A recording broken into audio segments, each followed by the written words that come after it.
Some people look for the meaning of life in achievement. Some look for it in pleasure. Some look for it in knowledge, success, wealth, relationships, or control. And for a while, these things can feel like answers. But Ecclesiastes shows us a man who reached the top of almost every human pursuit and still found something missing. Solomon had wisdom. He had wealth. He had pleasure. He had power. He had experiences that most people only imagine. Yet, in Ecclesiastes chapter 2, he looks at life under the sun and calls it vanity, not because life has no meaning, but because life cannot explain itself apart from God. So the real question is not only, what is the meaning of life? The deeper question is this: why can nothing created fully satisfy a heart made for eternity? Ecclesiastes does not deny the beauty of life. It denies that life can become its own foundation. That is why Solomon's testimony matters. He was not speaking as someone who never tasted pleasure. He tasted it deeply. He was not speaking as someone who failed in the world. He succeeded beyond measure. He built, gathered, studied, ruled, possessed, and enjoyed. But after all of it, he discovered that the human soul is not satisfied by what it can hold in its hands. The problem is not that created things are evil.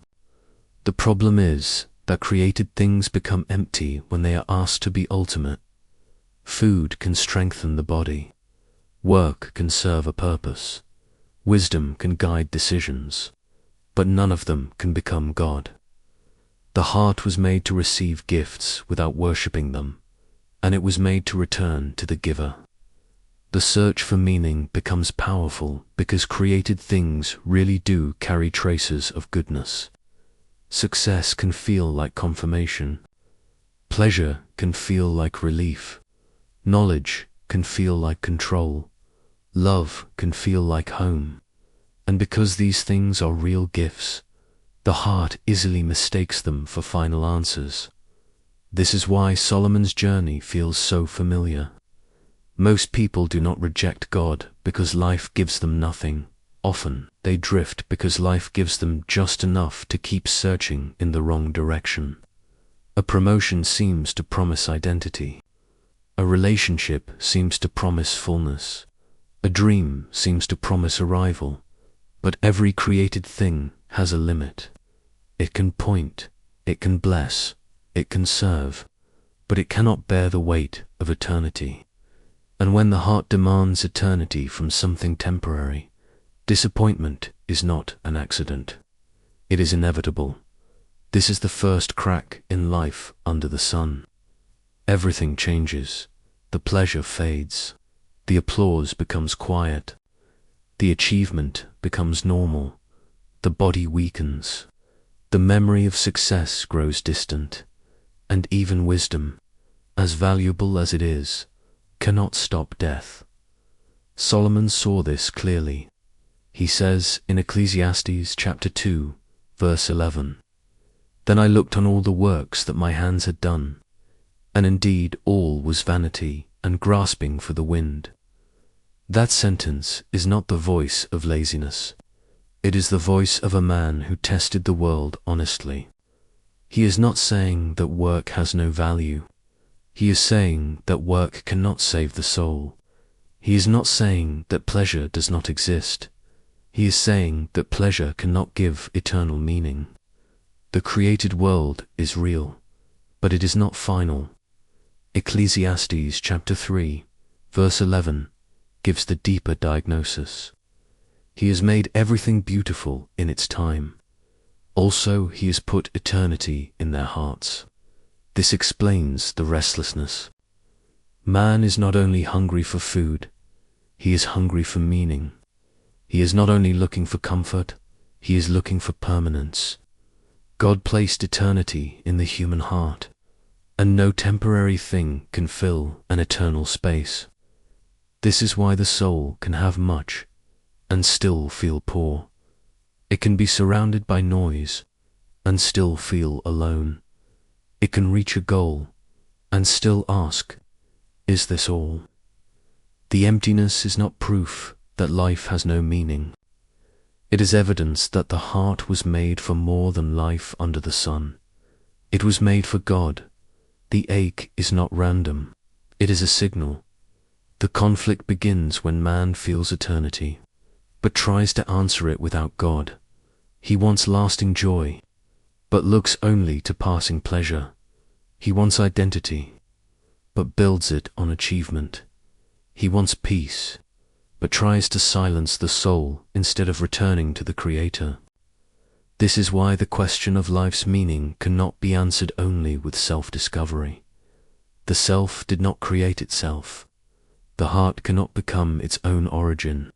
The soul cannot give itself its final purpose. Scripture does not say, invent your meaning. It says we were made by God, for God, and toward God. Romans chapter 11, verse 36 says, for of him and through him and to him are all things, to whom be glory forever. That is the order. From him, through him, to him. Life loses clarity when that order is forgotten. This changes how we understand purpose. Purpose is not merely finding something that makes life feel useful. A person can be useful and still be lost. A person can be admired and still be empty.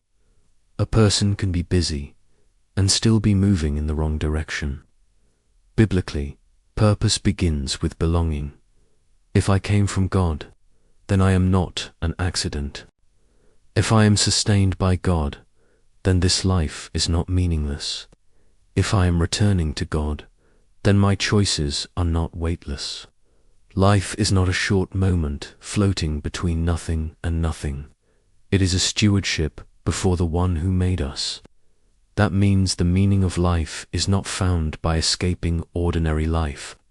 It is found by living ordinary life before God, work before God, suffering before God, joy before God, obedience before God. But this also corrects a common misunderstanding. Belonging to God does not make life less serious. It makes life more serious. If life is from God, then it is not mine to waste. If time is from God, then it is not mine to worship or despise. If the body is from God, then it is not separate from obedience. If gifts are from God, then they are not tools for self-glory. This is where Solomon's wisdom becomes a warning. The question is not only whether we enjoy life. The question is whether we enjoy life in the right order. A meal can become thanksgiving. Work can become service. Wisdom can become humility. Pleasure can remain a gift. But only when God remains God. The meaning of life is not found by making creation eternal. It is found by receiving creation from the Eternal One. So the answer is not that life has no meaning. The answer is that life has no final meaning apart from God. Solomon's conclusion does not lead us into despair. It leads us back to reverence. Ecclesiastes chapter 12, verse 13 says, fear God and keep his commandments, for this is man's all. This is not a small answer. It is the restoration of order. The meaning of life is to live from God, before God, and for the glory of God. I came from God. I am here before God. I am not here to remain forever under the sun. I am returning to God. And if that is true, then every part of life must be brought back under his authority. Not only worship, not only religion, all of life. The heart asks for meaning because God placed eternity there. And eternity cannot be answered by achievement, pleasure, knowledge, or success. It can only be answered by God himself, and Scripture does not leave that answer vague.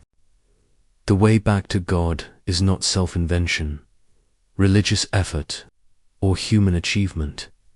It is Christ. He is the one through whom all things were made, and he is the one through whom lost men are brought back to the Father. This is why Solomon's testimony is not merely ancient wisdom, it is a mirror.